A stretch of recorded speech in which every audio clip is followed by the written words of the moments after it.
വീണ്ടും അവർ ഭരിക്കുന്ന സമയത്ത് കപ്പ കൊടുത്തിട്ടുണ്ടാവും. അപ്പോൾ അശോകൻ്റെ കാലത്തൊക്കെ ഇവിടെ വേണമെങ്കിൽ കപ്പ കൊടുത്തിട്ടുണ്ടാവും. അല്ലാതെ അവരുടെ കീഴിലല്ല. ഇതൊക്കെ നമ്മളിങ്ങനെ അറിയണം. അപ്പം ഒരു വലിയ പ്രദേശം മുഴുവനും കൂടെ ഒന്നിച്ച് നിന്ന് അവർ ഭരണവ്യവസ്ഥയ്ക്ക് കീഴിലായിട്ടില്ല.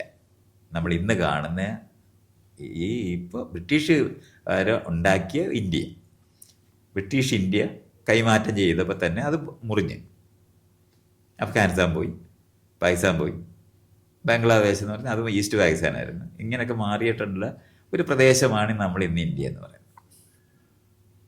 ഈ തരത്തിലുള്ള ഉണ്ടായിരുന്ന ഒരു പ്രദേശത്തെ ജനങ്ങൾ പരസ്പരം ഭാഷ കൊണ്ട് യോജിച്ചിട്ടില്ല.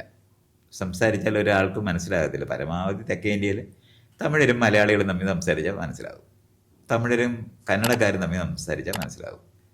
കന്നഡക്കാരും തെലുങ്കരും തമ്മിൽ സംസാരിച്ചാൽ മനസ്സിലാകും, കുറച്ച് മനസ്സിലാകും. പക്ഷെ അപ്പോഴും അവരെല്ലാവരും വ്യത്യസ്തരായിരുന്നു, വ്യത്യസ്തമായ സാമ്രാജ്യങ്ങളിലുള്ളവരായിരുന്നു.